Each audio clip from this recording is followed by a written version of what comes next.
Hello and welcome to Agri Mantra. मैं हूं यशी मिश्रा। आज हम कंटिन्यू करेंगे प्रोडक्शन इकोनॉमिक्स के एक बहुत ही इम्पॉर्टेंट येट नेग्लेक्टेड टॉपिक के साथ। इसमें हमारे डायरेक्ट क्वेश्चंस आते हैं और अगर आपको कोई भी फैक्ट्स नहीं पता है उस केस में तो आपके इजी क्वेश्चंस गलत हो सकते हैं। So today we'll discuss types and system of farming. Start करेंगे टाइप्स ऑफ फार्मिंग से। 5 टाइप्स ऑफ फार्मिंग होती है: specialised, diversified, mixed, dry land and ranching.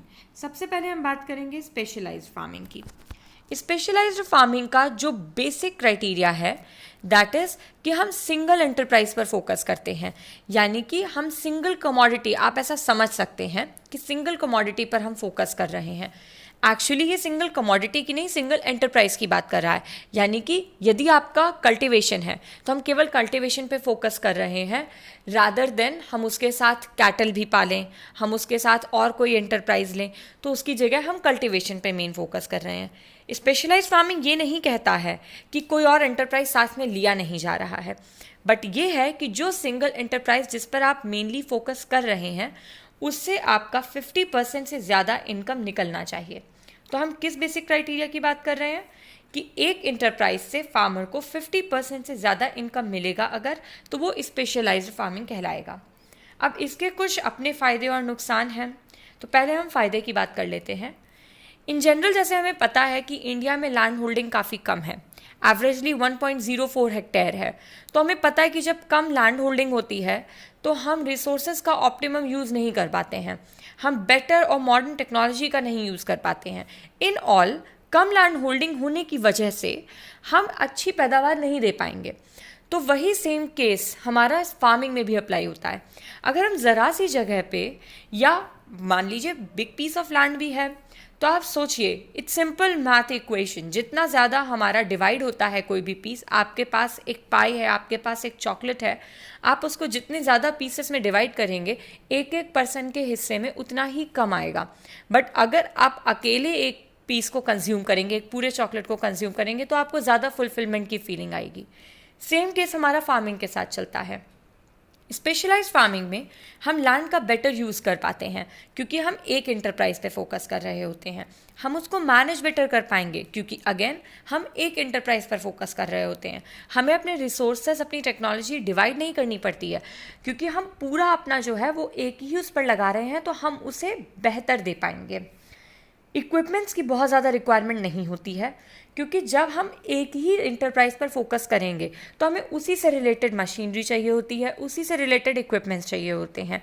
जब एक ही चीज़ पर फोकस्ड है तो बाकी चीज़ों के इक्विपमेंट्स हमें चाहिए नहीं, तो ऑब्वियसली इक्विपमेंट्स की रिक्वायरमेंट कम हो जाएगी। जब हम एक ही चीज़ पर काम करते हैं तो धीरे धीरे करके हमारी स्किल जो है वो इम्प्रूव होने लगती है। एज वी से कि practice makes the man perfect. So thing is कि आप लगातार एक ही एंटरप्राइज पर फोकस कर रहे हैं, आप उस पर ही काम कर रहे हैं, आप उसको बेहतर तरीके से मैनेज करना सीख रहे हैं। सो ये आपका ओवरऑल रिजल्ट है कि उसके साथ आपके स्किल भी इम्प्रूव होगा। एंड देन ये मार्केटिंग आप जो है इस प्रोडक्ट की अच्छी कर सकते हैं। जब हमारे पास कम होता है तो उसकी अच्छी मार्केटिंग नहीं हो पाती। इन जनरल भी जब हम एज अ कंज्यूमर भी प्रोडक्ट लेने जाते हैं तो हम रिटेल से बेहतर होलसेल मार्केट को प्रेफर करते हैं। ऑल्दो होलसेल मार्केट का प्रोसीजर अलग है, होलसेल से फिर रिटेल देन कंज्यूमर तक आता है, बट फिर भी आप किसी जगह हैं जहाँ पर उस जगह की होलसेल मार्केट मौजूद है, तो हमें पता है कि अगर हम ज़्यादा प्रोडक्ट लेने की कोशिश करेंगे तो हमें कम दामों पर रिटेल के कंपैरिजन में और बेहतर क्वालिटी में मिल सकता है वहाँ पर। यही सेम चीज़ हमारा बेचने के टाइम पर भी अप्लाई होती है कि आप ज़्यादा आपके पास प्रोडक्ट है किसी चीज़ का तो आप उसकी बेहतर मार्केटिंग कर सकते हैं, रादर देन आपके पास अगर थोड़ा थोड़ा है तो आपको मार्केट उसके लिए क्रिएट करना, उसको बेचना थोड़ा मुश्किल हो जाता है। अब हम बात करेंगे इसके डिसएडवांटेज की। एक बहुत क्लियर डिसएडवांटेज है इसका। हम स्पेशलाइज्ड फार्मिंग की बात कर रहे हैं जिसमें हमने कहा हमने अपना सब कुछ केवल एक एंटरप्राइज को दे दिया है।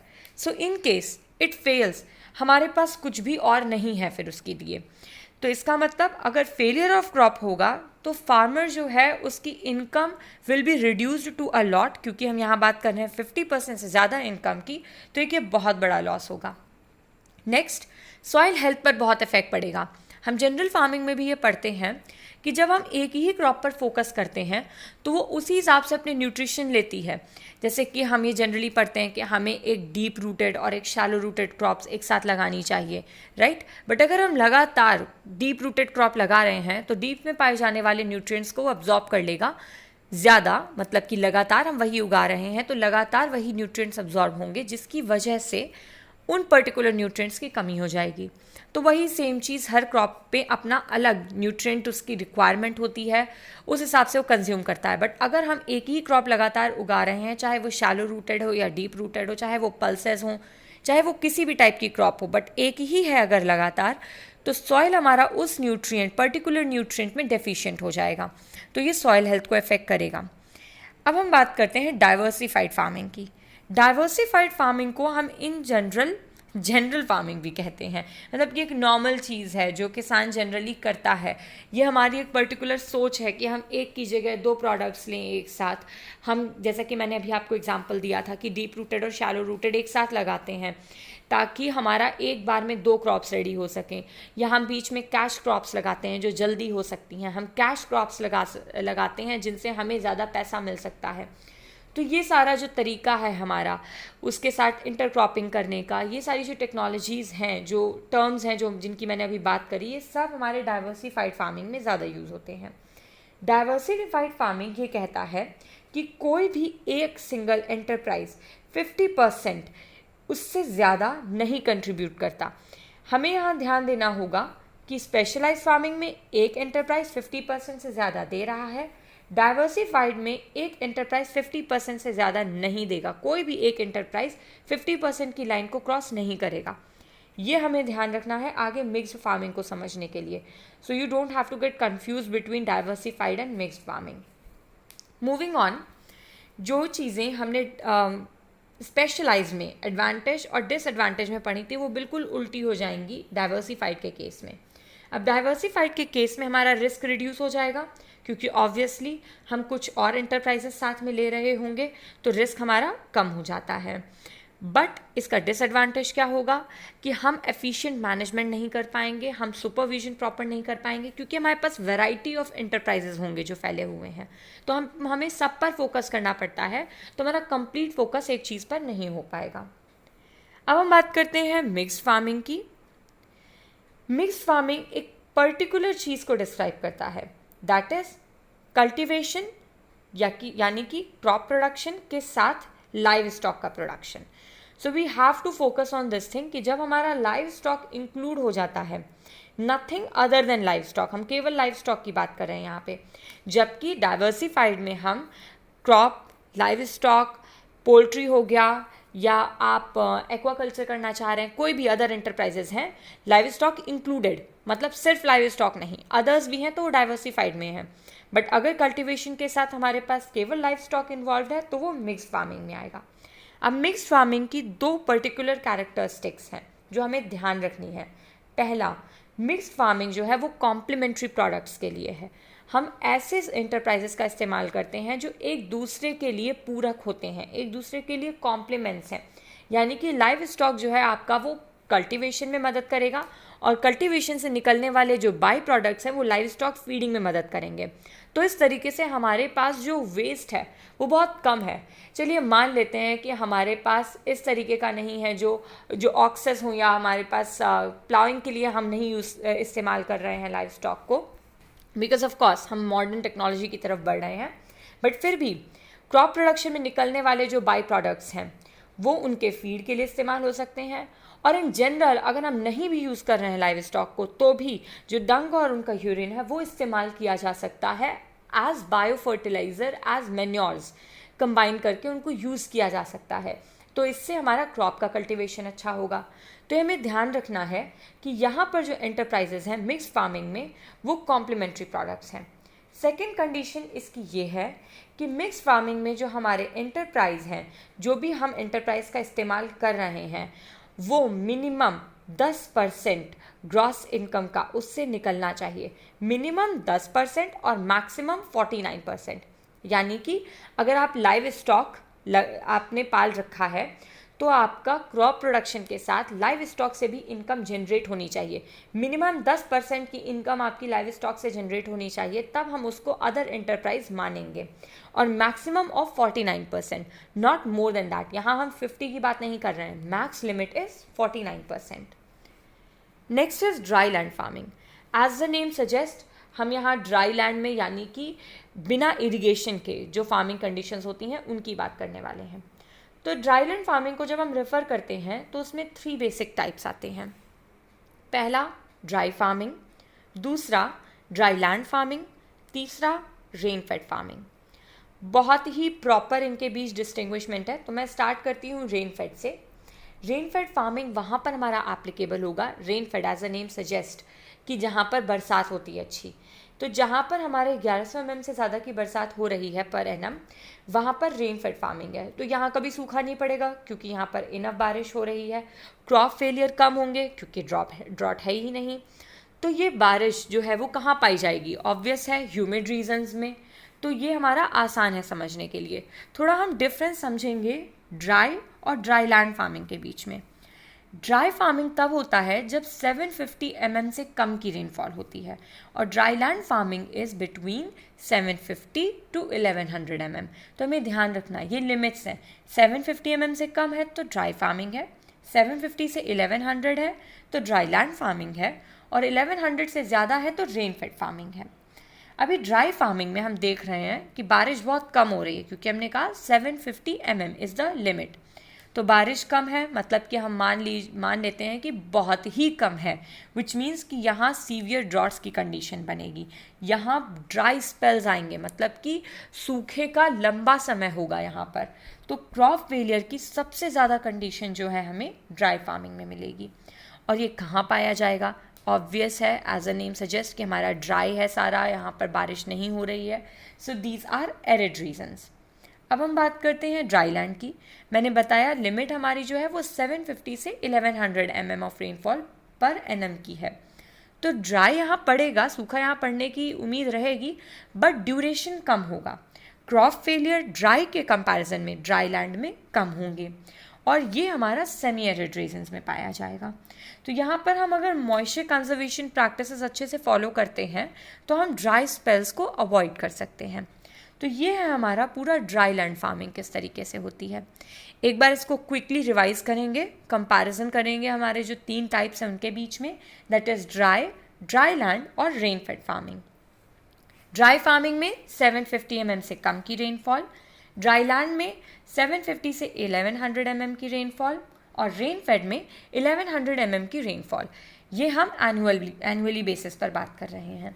नेक्स्ट इज ड्राई फार्मिंग में ड्राई स्पेल्स लंबे होंगे, ड्राई लैंड फार्मिंग में सूखा पड़ेगा बट ड्यूरेशन कम होगा, रेन फेड फार्मिंग में सूखा पड़ने की गुंजाइश नहीं है। देन क्रॉप फेलियर्स की बात करें अगर, तो ड्राई में सबसे ज़्यादा क्रॉप फेलियर होंगे, ड्राई लैंड में कंपैरेटिवली कम होंगे, और रेन फेड में क्रॉप फेलियर की गुंजाइश कम रहती है। फाइनली कैसे रीजन्स में पाया जाएगा? देन ड्राई फार्मिंग हमारा एरिड रीजन्स में पाया जाएगा, ड्राई लैंड सेमी एरिड, और rain fed in humid regions. So here we are done with dry land farming. Lastly we have ranching. Ranching होता है कि जो हमारे ये ग्रेजिंग के लिए जो लाइव स्टॉक्स जाते हैं, जो ग्रास लैंड्स होती हैं, उनको हम रैंचिंग कहते हैं। ये टाइप ऑफ फार्मिंग है जहाँ पर लाइव स्टॉक्स को ग्रेस कराया जाता है, यहाँ पे पास्चर होता है, तो ये हमारा रैंचिंग कहलाता है। नेक्स्टली हम बात करने वाले हैं about systems of farming. Systems of farming इस पर डिपेंड करता है कि किसकी ओनरशिप है और किस तरीके की ऑपरेशनशिप है, यानी कि कौन लोग या किस तरीके के ग्रुप में या सिंगुलर फॉर्म में फार्म को ओन करते हैं, और वो किस तरीके से ग्रुप में या इंडिविजुअली वहाँ पर फार्मिंग प्रैक्टिस करते हैं। सो सबसे पहले वी हैव पीजेंट फार्मिंग। ये सबसे ज़्यादा कॉमन टाइप है इंडिया में भी और बाकी पूरे वर्ल्ड में भी। इंडिया में तो खासकर हमें पता है, जैसा कि मैंने पहले ही बताया, कि लैंड होल्डिंग बहुत कम है, तो पेजेंट्स आर एक्चुअली फार्मर्स। तो फार्मर द्वारा ही किया जाने वाला कल्टिवेशन को हम पेजेंट फार्मिंग कहते हैं। तो इसमें ओनरशिप भी फार्मर की ही रहती है और ऑपरेशन यानी कि जो कल्टीवेशन होता है वो भी फार्मर के थ्रू ही रहता है। तो फार्मर ही ओनर है, मैनेजर है और वही ऑर्गेनाइजर है पूरे फार्म का। Next we have capitalistic farming. Capitalistic farming के कुछ मेजर फीचर्स होते हैं, जैसे कि बड़े फार्म्स होंगे, बड़े कैपिटलिस्ट उन्हें ओन करेंगे, इंडिविजुअल या एक पूरा मैनेजमेंट सिस्टम उनको रन करता है। ये सबसे ज़्यादा अच्छे टेक्नोलॉजी का इस्तेमाल कर पाते हैं, क्योंकि बड़े फार्म्स होने की वजह से आप उनमें कैपिटल अच्छे से इन्वेस्ट कर सकते हैं, उसका रिटर्न आपको अच्छा मिलता है और बड़ी मशीनरी आप इस्तेमाल कर सकते हैं, क्योंकि अगेन आपका प्रोडक्शन जो है वो एरिया की वजह से अच्छा निकलेगा, so you can recover most from it. तो कैपिटलिस्टिक फार्मिंग सबसे ज़्यादा यूएसए, ऑस्ट्रेलिया, कनाडा ऐसी जगहों पर प्रैक्टिस की जाती है जहाँ पर फार्म्स लार्ज हैं। Next we have state farming. बीच में collective farming I will discuss later. State farming की बात करते हैं। स्टेट फार्मिंग में एक्चुअली गवर्नमेंट द्वारा ओन्ड जो फार्म्स होते हैं, गवर्नमेंट द्वारा ही वो मैनेज किए जाते हैं और रन किए जाते हैं, यानी कि जो सरकारी ज़मीन है उसका मैनेजमेंट करना और उसको रन करना दोनों ही वहाँ की स्टेट का ही काम है, यानी कि गवर्नमेंट का ही काम है। बट यहाँ जो वर्क करते हैं लेबर्स, वो डेली वेजेस पर काम करते हैं। तो एक तरीके से हम ये कह सकते हैं कि स्टेट फार्मिंग में जो ओनरशिप है वो तो स्टेट की है, बट ऑपरेशनशिप हम बेहतर टर्म्स में कहें so that is paid management, यहाँ डेली वेजेस पर वर्कर काम करते हैं।